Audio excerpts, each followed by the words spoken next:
Tonight, the secrets of the taxi wars. People are out to get me and people are out to get us, and I wouldn't put anything past some of the people we're dealing with. The Californian tech giant trying to take over our streets. I've been working at City Hall for 7 years. I've never seen another company that puts in that level of effort into their lobbying and their PR. And the cabbies fight back. We are showing Uber we're not going to back down. We're here and we're here to stay long term. Good evening and welcome to the Tonight programme. With Christmas in full swing, at some point many of us will probably jump into a taxi to go out or to get home. It's usually a lucrative time of year for cabbies, but there's a new kid on the block who's causing many of them to fear for their futures. Californian company Uber is using a high-tech taxi app to chase a big slice of the market. But as Jonathan Maitland reports, emotions are running high as traditional cabbies fight back.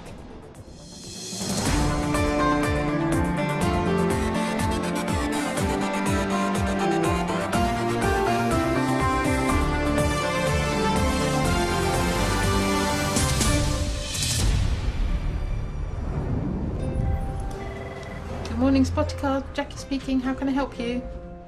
For a lot of us, our local minicab firm is a bit like a close neighbour, corner shop owner or pub landlord, part and parcel of daily life. They know you and you know them.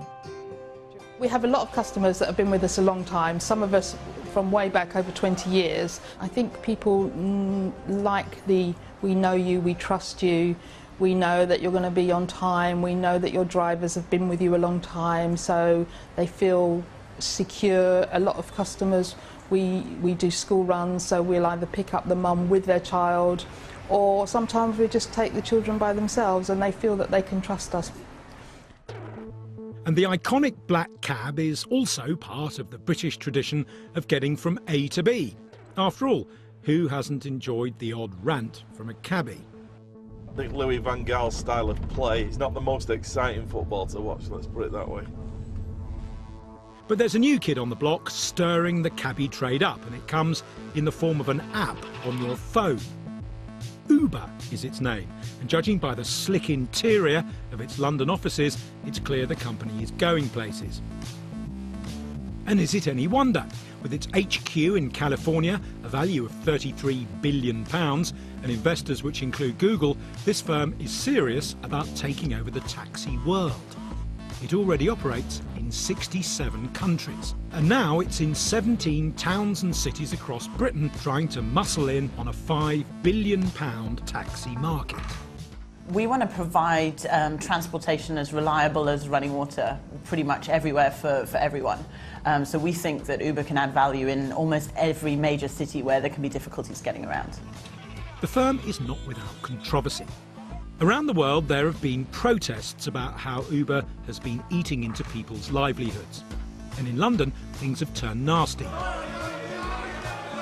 In the summer, the capital was brought to a standstill by angry black cab drivers worried about their incomes.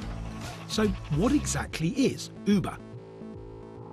It's very simple. It takes the form of an app that you download onto your phone, couple of clicks, and a cab driver who will be very close is alerted to exactly where you are, because the technology tells him or her exactly where you are. Then a couple more clicks and you tell them where you want to go. Then you just wait and the cab will arrive within minutes, sometimes even seconds. That's me. That's the cab. He's actually on his way, going to be here in a couple of minutes. And that's a picture of the driver. His name's Ben.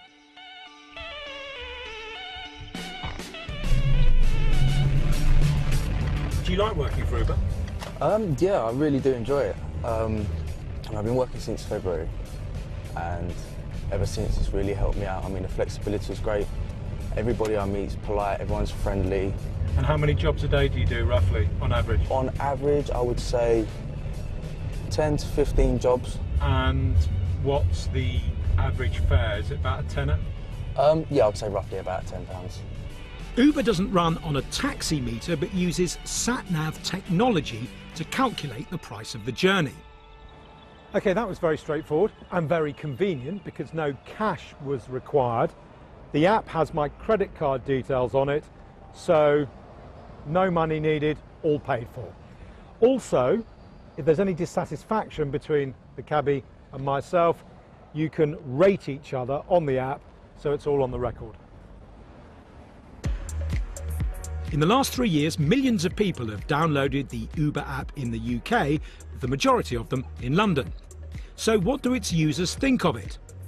It's easy, it's convenient, and it's a lot cheaper than, for example, a black cab or a private taxi company. I'd rather use Uber because I pay a lot less than a black cab, so I do prefer Uber. I've never had a bad experience with them, really, like anything like that. And or any of my friends, to be honest. So I think it's okay. Uber's main claim to fame is that they're up to 40% cheaper than their competitors. So we put them to the test. Meet Richard and Christabel. They're a London couple who are racing each other to Euston Station. And in Manchester, Mark and Sarah are planning to head home in a cab following a drink after work. Both couples are going to split up, one getting an Uber cab, the other a black cab, to compare speed and price.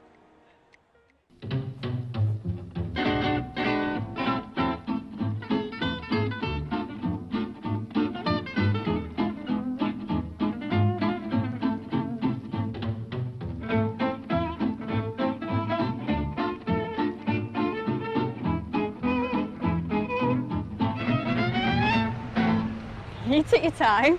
Oh, how you doing? Yeah. How'd you get on? Yeah, good. How much did it cost you? £11.20. How much was yours? £9.75. Yeah, I beat you by about 15 minutes. So in London, as expected, the black cab was quicker but more expensive than Uber. But the reverse was the case when our Manchester couple arrived back home. Mine was £11.70. How much was yours? Let's have a look. I think it was £15.90. Oh my gosh! Yeah. Here, the Uber cab was as quick, but 50% more expensive. That's because, as this Uber video explains, when there are more people wanting Uber cabs than there are drivers, fares automatically surge. But most of the time, Uber's prices are cheap. Add to that the fact that they're aggressively poaching drivers from other firms, and it means tough times for the minicab industry. We went from a fleet of between 80 and 90 and over the last 18 months to a fleet of 60 to 70 drivers, so we have seen a significant impact of that. And the way that that impacts us is two things. One, we've had to reduce our margins to stay competitive, and the other is that we can't give always the service that we'd love to give, which would be to get somebody a car straight away, and sometimes we're giving long delays. The black cab trade are also seeing incomes go down. We estimate that we're 25% down at night, and at the moment we're probably about 10% down during the day. It's very hard to judge because you've got to take other factors into account, but we're seeing a return of our day base, but at night we're still probably 20–25% down. So across the board, your black cabs are losing quite a lot of income? We're losing a considerable amount of income. Black cabs are feeling the pinch because wherever there's a large concentration of potential customers, Uber drivers swarm to those locations looking for fares. Here around Piccadilly Station in Manchester on a Friday night, there are literally dozens of Uber cabs circling the station.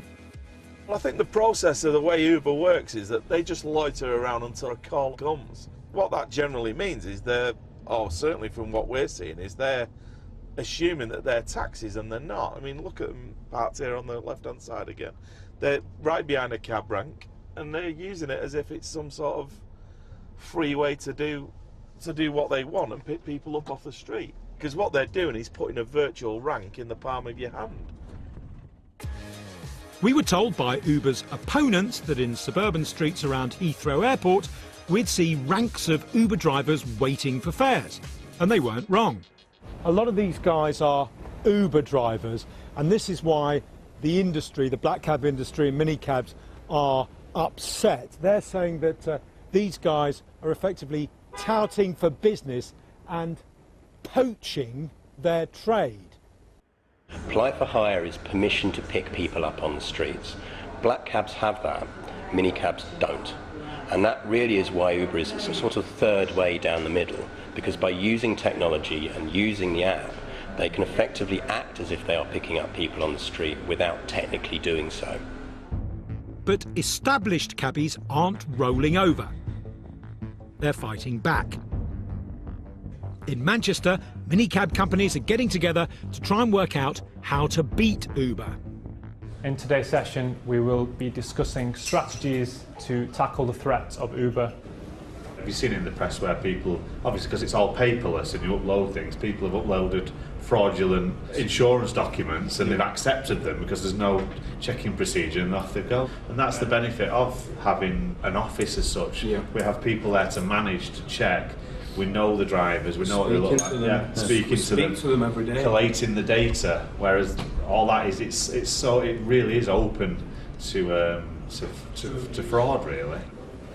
They're not really providing benefits to drivers or customers. It's just a big cash cow. We're taking them head on at what they do because we've got a strong brand, strong customer base, and we'll continue doing the good work that we already do. We are showing Uber we're not going to back down. We're here and we're here to stay long term.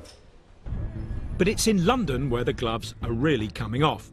Here, it's almost war. Uber's opponents say it's one reason why cities, particularly London, are becoming gridlocked. It's estimated there are 20,000 Uber cabs in London alone. Let's look at what's happening in London at the moment. The bus companies, buses can't move around. The local authorities can't, their residents can't park on their residence bays. Uber drivers are sitting there waiting for jobs. In London, we cannot sustain the number of private hire vehicles we have. 10 years ago, 1 in 100 vehicles in the central London congestion charge as a private hire vehicle. It's now 1 in 10 and growing rapidly.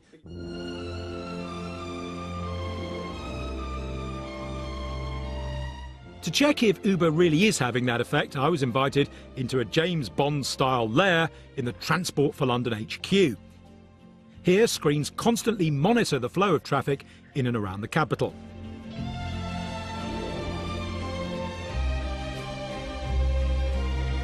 And the supremo for all things congestion-related is Deputy Mayor for London, Isabel Dedring. We're licensing 600 minicab drivers a week, and the vast majority of those are because of Uber. We've seen a huge increase in the number of licensed minicab drivers and therefore the number of vehicles out on the street. We don't have the power to not license minicab drivers. If they ask for a license, we have to give it to them. It's our regulatory obligation. We would need primary legislation if we wanted to slow down that rate of growth or cap the number of vehicles out on the street. I'm not saying we want to do that, but we just have to license people who come to us for a license. Bizarrely, this free market in minicab licences is not only affecting the established cabbies, but the Uber drivers themselves. Here they're protesting about the increases in commission that Uber are taking from them. Uber says it's just standardising commission across the world, but its drivers say that it's further eating into pay already affected by big overheads. I've worked it out for myself. It comes out to £5.03 an hour. Now, £5.03 an hour? £5.03 an hour. OK, how do you work? Just give us the figures. And let's use Uber's own numbers for what they say top drivers earn. Mm-hmm. So Uber says top drivers work 46.1 hours a week and they earn gross £19 an hour. That gives you a total of £876, mm-hmm. right? Take away from that 25% commission, mm-hmm. that's £220, say.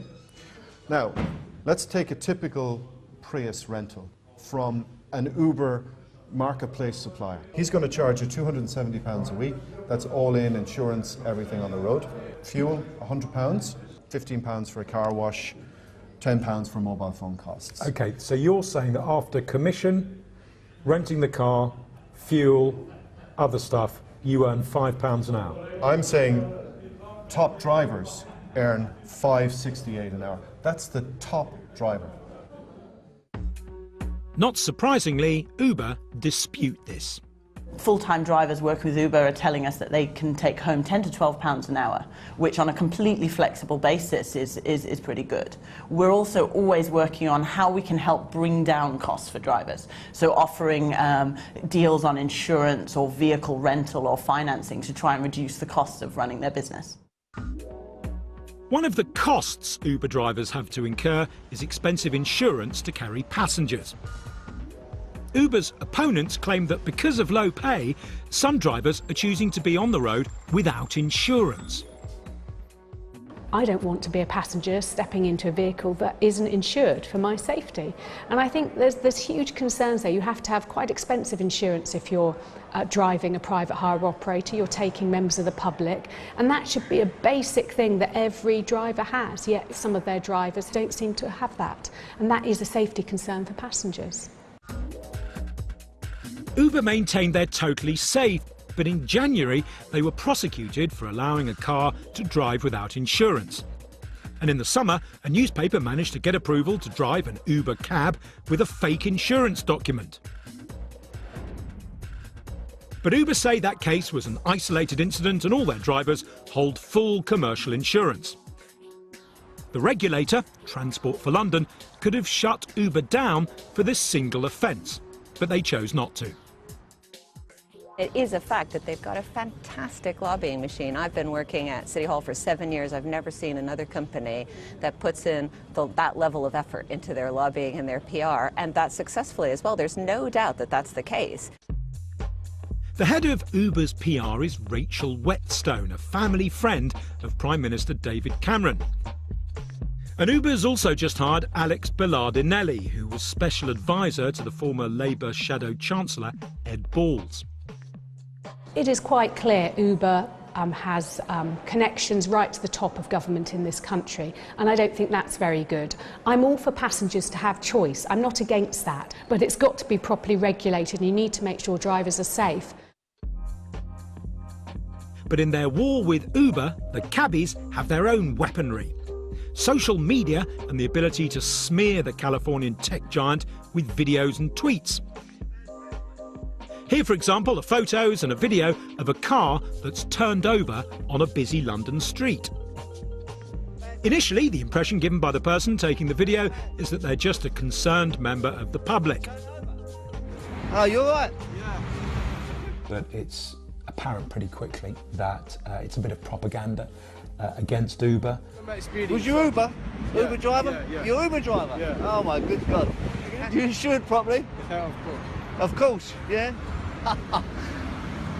The inference is clear, Uber isn't safe. Almost on a daily basis, videos are posted claiming to show dangerous or incompetent driving by Uber cabbies. Like doing a U-turn on a one-way street, running a red light, or cutting into your path. What an idiot. All with the hashtag Ubered. Ubered! Uber driver! Ubered! But the smearing can take a more sinister tone. Chris Whitehouse is a columnist for a Catholic newspaper. And last month he wrote an article largely in favour of Uber. But 11 days after publication, his phone and his inbox lit up. The language that was used was racist, xenophobic, aggressive, foul. I couldn't repeat it on camera. Chris says much of the abuse came from people who claim to be black cab drivers. Nasty pictures, personal comments. I was accused of having drug convictions, all of which are completely untrue. I'm just a journalist trying to express, a columnist really, trying to express a view and to encapsulate a complex argument on one side of paper. And to get that sort of abuse left me deeply unsettled. Quite a bit of the personal abuse has been directed at Joe Bertram, who's the general manager of Uber UK. Some of the more unpleasant ones. Joseph Goebbels has got nothing on this lady, next to a picture of her. There's one here on Twitter saying, "Joe bitch, you're dead." And another one calling her a monster and comparing her to Jimmy Savile. There are some worryingly bigoted comments that are made, whether racist or sexist. I mean, in terms of me personally, I just try not to read it. It's not a big concern for me. We definitely hope that this is not representative of the industry in general. Where it does get a bit more worrying is customers who've written to Uber on social media just to ask a question or to point out they've lost something, who then end up getting trolled. So we're doing our best to support our customers through that. You're not doing your cause any good, though, are you, really, with some of that stuff on social media, the bile and the abuse and the insults? Unfortunately, social media generally, and especially Twitter, is just a hostile place. There's nobody happy on Twitter, as you know. Everyone's on there just whinging and moaning. And unfortunately, the whingers and the moaners in the cab trade have made a home on Twitter. And some of the stuff that goes on there, I absolutely abhor. I condemn all of it. I'm not even going to try and condone any of it. But it must be borne in mind that many of those people are in fact not cab drivers. So you're saying it's people pretending to be cab drivers? That's exactly what I'm saying to you. You're not getting paranoid, are you, and thinking it might be the opposition as a Trojan horse? Somebody once said, you know, just because you're paranoid doesn't mean they're not out to get you. And people are out to get me, and people are out to get us. And I wouldn't put anything past some of the people we're dealing with. One legitimate issue the black cab lobby do like to press home is the amount of corporation tax that this multi-billion-pound company pays in the UK. Now, when you get your receipt for your Uber journey very conveniently on your mobile, if you look carefully, you'll see that it comes from a company, an Uber company, based in Amsterdam, in Holland. And the question is, why Holland? Why Amsterdam? Is it because the canals and cafes are nice? Well, possibly. But the main reason is to do with tax. We obtained details of the tax paid by 4 randomly chosen black cab drivers. The combined total was just short of £24,000. We then looked into what corporation tax Uber paid last year, a total of just over £22,000. Nearly £2,000 less than just 4 black cabbies combined. And that's with UK profits of nearly £900,000 and global revenues of over £1 billion. A handful of black cabbies pay more in tax than you did, and you earn millions. Is that fair? I think it's important to remember that Uber's still a young company and is investing heavily, both globally but also in the UK. We've only been in the UK 3 years. Sure, but is the tax you paid fair? We've paid every penny of tax that is owed, and the way that corporation tax works actually is that you offset losses that you've made previously against future investment. But you've set up in Amsterdam to reduce your tax bill. Can you understand why people are just quite angry at that? Because, you know, they see a company that's powerful, multinational, earning millions stroke billions, and paying pennies in British corporation tax. It's also important to remember that Uber's a very big net contributor in the cities in which it operates. The lion's share of the money actually stays in the drivers' pockets, and that's then contributing to the economy. The taxi trade is just the latest in a long line of industries to be disrupted by new technology, and there's little disagreement that Uber is here to stay. But the question for family-run minicab firms like Spotty Cars is just how big will Uber get, and can firms like them survive? I'm not sure if Spotty Cars will be here in 10 years' time. I know my children come here and work in the holidays and take bookings, and I think they would like to keep the company going, and you know, it's a legacy. It's been handed down to me, and it would be handed down to them. If you want to have a say in the future for the cab trade in London, Transport for London's public consultation closes on the 23rd of December. You'll find more details about this and other useful information on our website. Just head to itv.com/tonight. In the meantime, though, good evening and thanks for watching.